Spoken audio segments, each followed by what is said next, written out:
Surgical mask woman of Tokyo. Kirsty and Doug were on a tour of Tokyo. I'd been busy enjoying the sights when I happened by a bus stop while waiting for the next bus to come along. They noticed that we'd be there in about 5 minutes' time, but a woman with black coloured hair suddenly caught their gaze. She was located across the street while wearing a surgical mask on her face. They pretended not to see her and continued talking to one another, but by the time they looked up again, she was gone from view.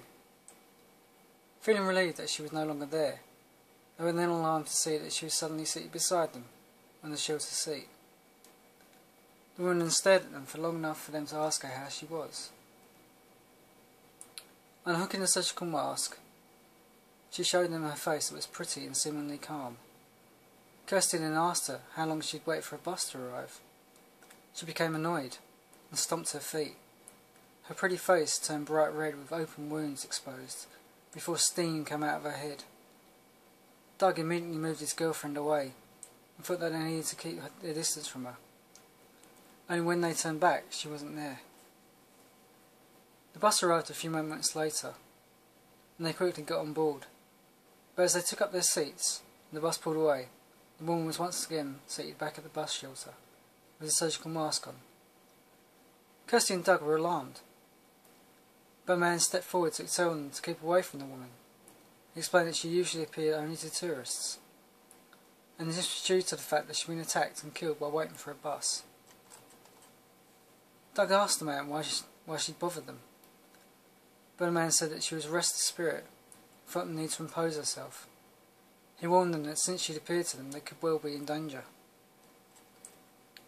He said that most people that saw her didn't have much longer to live, and she'd already imprinted herself on their conscience. Kirsty hoped that there would be a cure for having come into contact with her, but the man looked at the back of the bus. He then told them that unless they went back to the bus stop to see her, then they'd be dead before the morning sun rose. He then wondered if they'd spoken to her to cause her to look at them. Kirsty only asked her how long she'd wait for the bus to arrive. The man realised this was the reason why she showed him how she really looked, following her murder, and the only way out of joining her in death was to apologise for how long she'd wait for her bus to arrive. Kirsty and Doug went back to the bus stop, where the woman in the surgical mask once again joined them. But as she sat down beside them, they apologised for how long she'd wait for her bus to arrive. The woman then took off her surgical mask and smiled, before she disappeared into thin air.